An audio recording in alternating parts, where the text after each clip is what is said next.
हमारे लोगों पे छापे डाल रहे हैं। ये मोदी जी पूछो, आपकी सरकार में आपके बीजेपी के लोगों ने कहीं छापा पड़ा? वो क्या दूध के धुले हुए लोग हैं? क्या बीजेपी ने आरएसएस ने बड़े बड़े कड़ा लगाए होंगे, दूध भर करके उनमें डुबाया होगा नेताओं को, फिर निकाला होगा दूध से धुले हुए हैं? क्या हो रहा है देश के अंदर? मजाक बना रखी है। एआईसीसी का अकाउंटेंट है हमारा, 40 साल से हम देख रहे हैं उसको, उसके घर में छापा डाल दिया। ऐसा माहौल ये घनश्याम तिवारी जानते हैं। जब इन्होंने पार्टी छोड़ी, जिनको कहना पड़ा, ये तो जेल गए हुए इमरजेंसी के अंदर। इमरजेंसी की खतरनाक स्थिति है, देश में बन चुकी है इमरजेंसी की खतरनाक इनकी सरकारों के अंदर। इन्होंने क्या कहा, अमित शाह और वसुंधरा जी यहाँ की संपत्तियों को लूटने का काम कर, जो 50 साल से बचपन से 6-7 साल की उम्र से आरएसएस का कार्यकर्ता बना हो, उससे क्या बीती होगी। मैंने उस दिन भी कहा था रामलीला मैदान के अंदर, क्या बीती होगी ये सोचते हुए कि मैं इस पार्टी को छोड़ रहा हूँ जहाँ की सरकार उनकी, प्रधानमंत्री का बैठा हुआ है, भारत सरकार इनकी, राजस्थान सरकार इनकी, तब भी आदमी पार्टी छोड़ने की बात करता रहा, आवाज उठाता रहा यहाँ के लोगों की। क्या बीती होगी उसके ऊपर? ये आरएसएस वाले बड़ी बड़ी बातें करते, चार सही से चलेगी। क्या आपने घनश्याम तिवारी को न्याय दिलाया? आपने नहीं दिया, किसी ने दिया, इसलिए वो मजबूरी के अंदर पार्टी छोड़कर दिया। इसलिए बहुत हालत खराब है देश के अंदर। और आपसे मैं अपील करूँगा कि कहने की बातें बहुत सारी, राजधानी के लोगों को, आप टीवी देखते हैं, न्यूज़पेपर पढ़ते हैं, सब नॉलेज आप लोगों को है। और टीवी वाले हमारे जो है साथी, ये बहुत मेहनत करते हैं हमारे जो यहाँ पर संवाददाता है, पर इतना दबाव है इनके मालिकों पर, इनके संपादकों पर, इनके एंकर पर, ये सच्चाई नहीं दिखा पा रहे, ये झूठ दिखाते, झूठ दिखाते। मोदी मोदी मोदी इतना भर बैठा हुआ है, कहीं इनकम टैक्स आ जाएगी, कहीं सीबीआई का छापा डाल देंगे, ईडी वाला जाएंगे। ये लोकतंत्र में ऐसा संभव है? लोकतंत्र बचाने के चुनाव हम क्यों कहते हैं? अगर मीडिया स्वतंत्र नहीं हो, आप लोग बोलोगे खिलाफ सरकार के, आप देश तो निकल आओगे।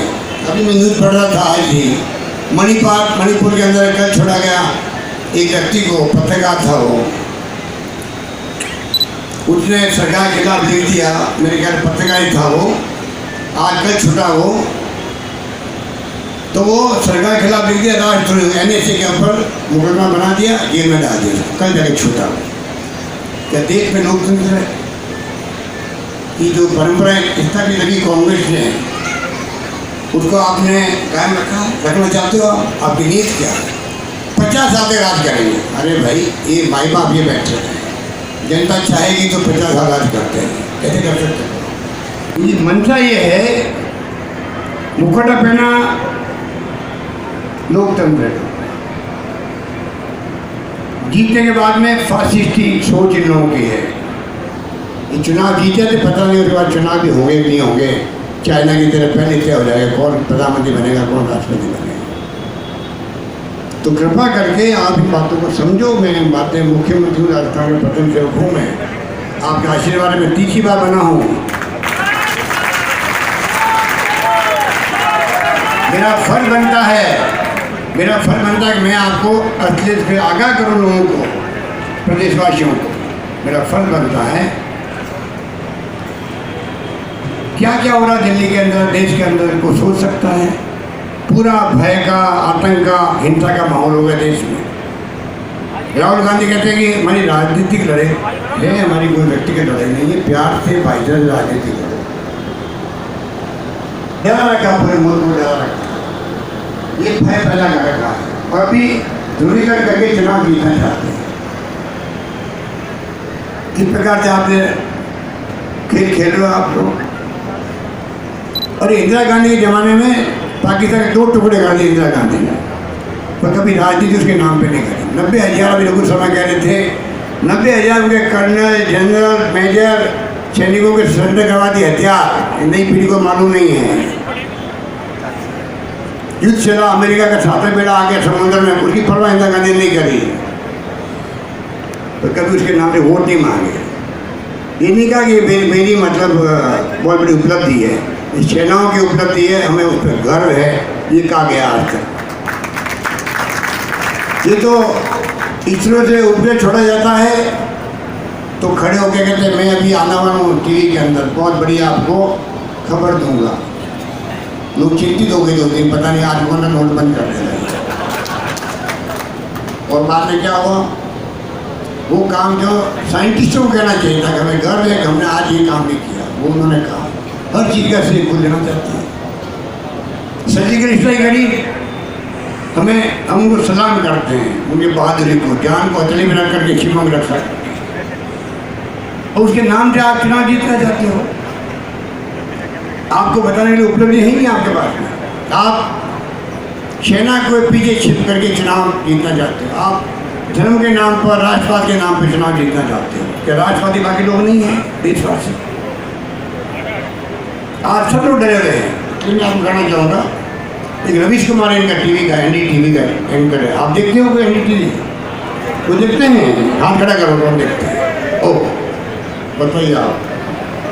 उसने क्या कहा रवीश कुमार ने कि मैं खुद एंकर हूँ, और आज क्या स्थिति बन गई देश के अंदर, मुझे शर्म आती है कि किस प्रकार से हम लोग बोलते हैं, क्या करते हैं, क्वेश्चन पूछते हैं, कितना दबाव के अंदर है। और उन्हें अपील करी 2 महीने तक देशवासियों को टीवी देखना बंद कर देना चाहिए। बताइए, ये स्थिति है, ये कोई मामूली बात नहीं है। एंकर बोल रहा देशवासियों के लिए 2 महीने टीवी जो हम चलाते हैं वो बंद कर दो, वरना आप गुमराह हो जाओगे कि देख देख करके कोई मोदी को वोट नहीं दे दो, गलत है नहीं। इसलिए कृपा करके ज्योति खंडेलवाल, जिसको आप देख चुके हैं, व्यक्तित्व का कर्तव्य देख चुके हो, ये संघर्षशील महिला है, आपके बीच में रहेगी हमेशा, सुख दुख में साथी बनेगी, आपकी पैरवी करेगी, जयपुर क्षेत्र की विकास में भागीदार बनेगी, और दिल्ली की पंचायत में जयपुर की आवाज़ को बुलंद करेगी। ये जमानत देने के लिए हम सब यहाँ पर इकट्ठे हुए हैं।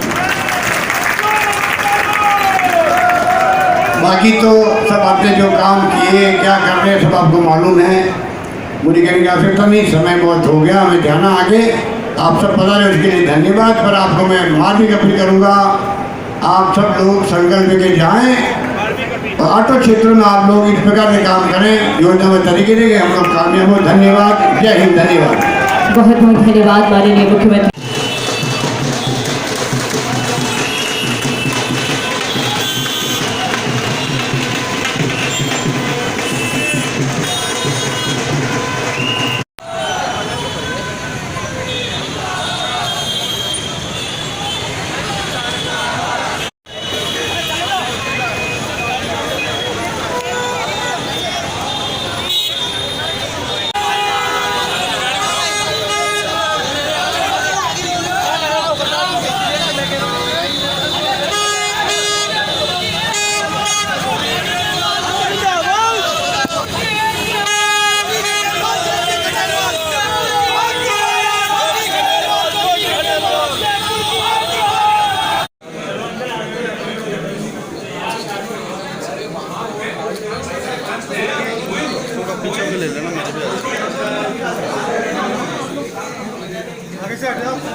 से लोकसभा सीट कांग्रेस प्रत्याशी ज्योति खंडेलवाल जी।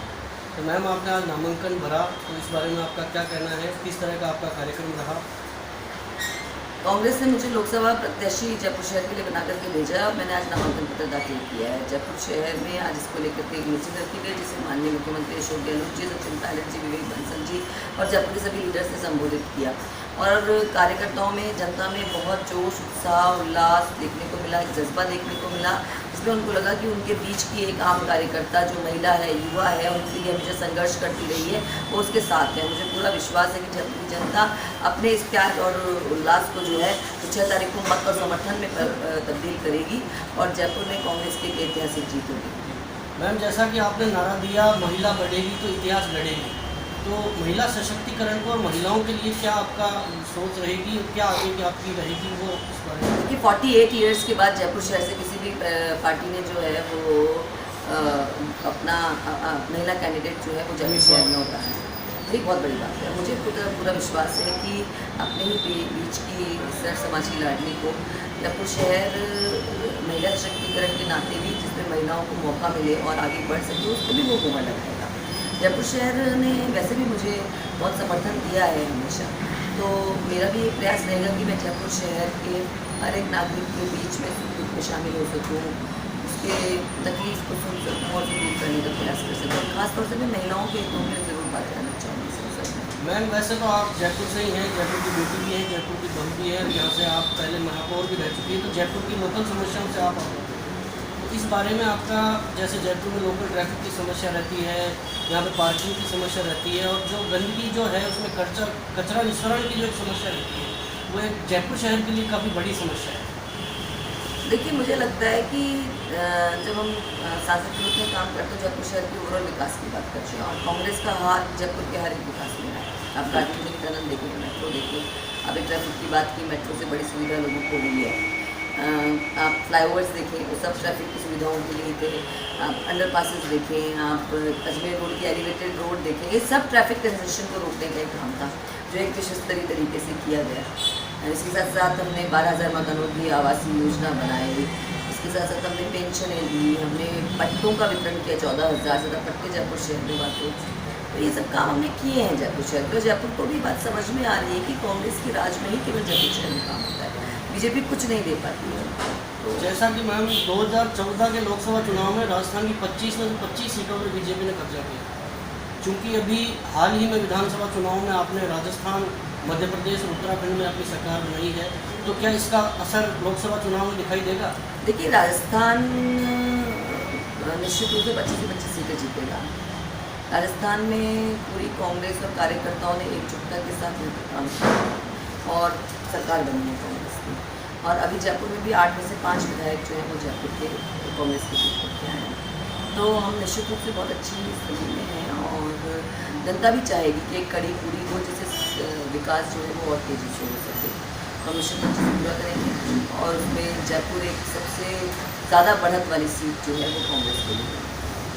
मैम, आए दिनों चुनाव होते हैं, लोकसभा चुनाव हो या विधानसभा, आचार संहिता को लेकर बड़ी समस्या होती है। लोग शिकायत करते हैं कि आचार संहिता का उल्लंघन हो रहा है, तो इस बार आप आचार संहिता को लेकर कितना सजग देखिए, रहेंगे? मैं तो आचार संहिता को लेकर के पूरी तरीके से मेरा प्रयास रहेगा कि मैं उसको फॉलो करूँ, उसकी हर एक चीज़ को, हर एक नियम को मैं ध्यान में रखूँ।